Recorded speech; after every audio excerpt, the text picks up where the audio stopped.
Kathy, you have been in the business for over 20 years now, and your daughter's been involved for about 11. So how did you get into the business of executive search in the first place?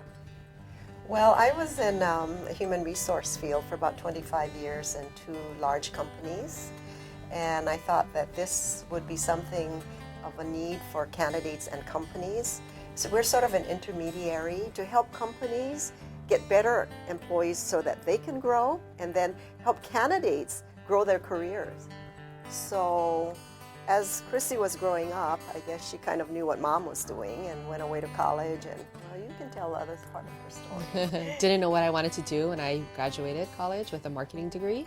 Kathy had approached me about working alongside her. And she said, no. That might be a little challenging, being away for so long and being so independent and then working for your mom right off the bat. So there was an opportunity to open a similar business, and my business is a national franchise.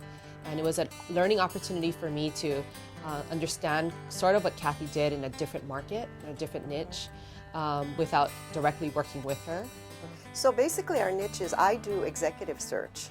So if you were to picture a pyramid with as a population of employees, where many lower positions are at the bottom, I do positions that are 1/3 on up, which is one of a kind in every company. So they're executive or managerial positions.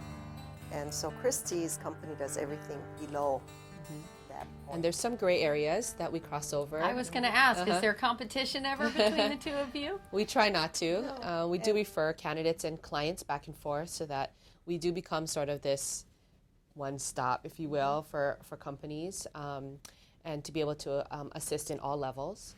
Are you seeing any trends in the industry of types of jobs that are available or opportunities that are out there that people aren't taking advantage of?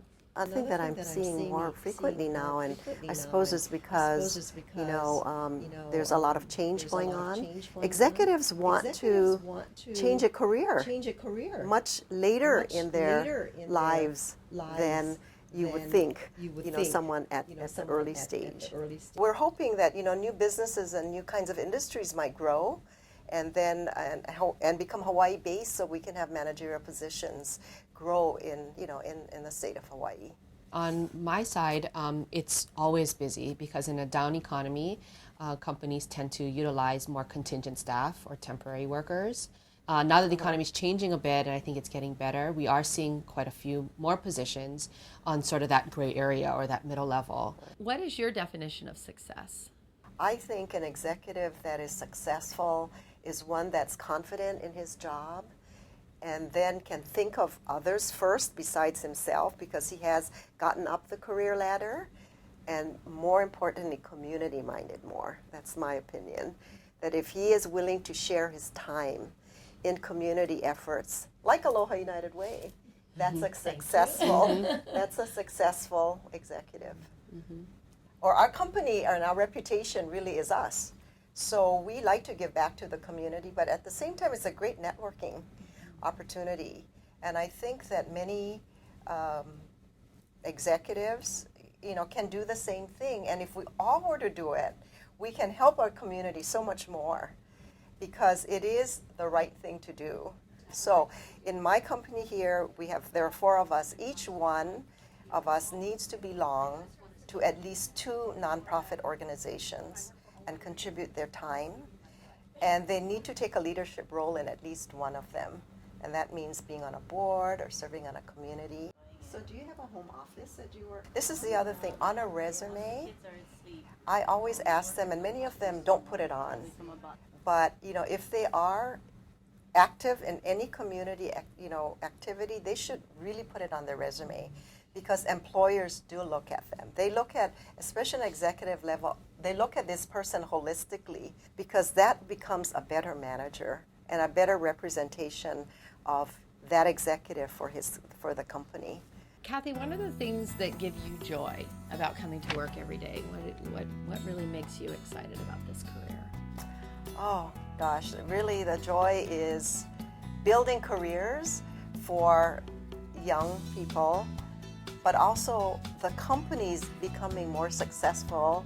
I would like to see more companies thrive because I'd like to see the next generation have more managerial positions here with the great, intelligent, smart young people we have here. And those great kids that go away to college will have an option. They'll have an option to either come home and have a quality of life with their families and still be successful professionally. What about you, Christy? What do you like?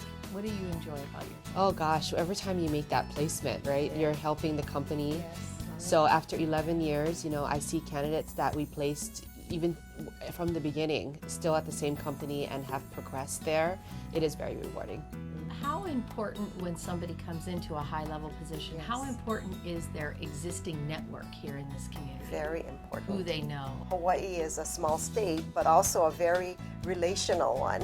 Relationships are very, very important. So those are the kinds of things I tell employers that, it's not maybe part of their technical skill or experience or background that you see on their resume. They can business develop much quicker because, they've had a high school friend who now is a manager somewhere. And so, all of those things are really important.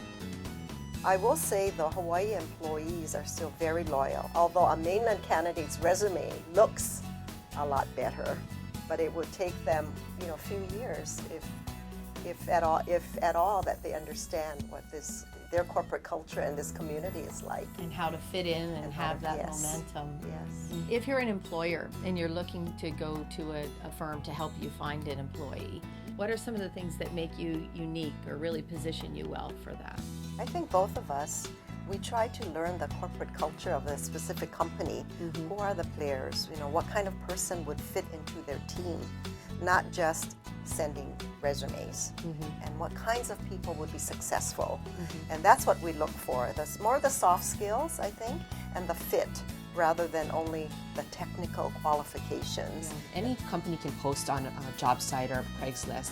They'll get 500 resumes on Monday morning and they have to weed through those and then bring in candidates that they feel on paper would be good for the position. So, the employer and the employee they're a partnership, right? They need to, they help each other. And in human nature, right, if you like what you do or you like where you are, you'll Yes. be successful there. Yes. And so if it's an entry-level position that's clerical, you could do clerical in any company, but it's where you're going to be successful is where you're going to like to be working and going to work every day, right? At this point, is Christy teaching you new things or you're still teaching her? I don't know that I ever taught her anything new. We learn from each other every Yes, day. yes. That's true. That's very true. Yeah. You raised a very confident, independent, educated daughter. Yes, I Good did. I thing. guess so. Well, I didn't know that I raised her. She is that. Yes.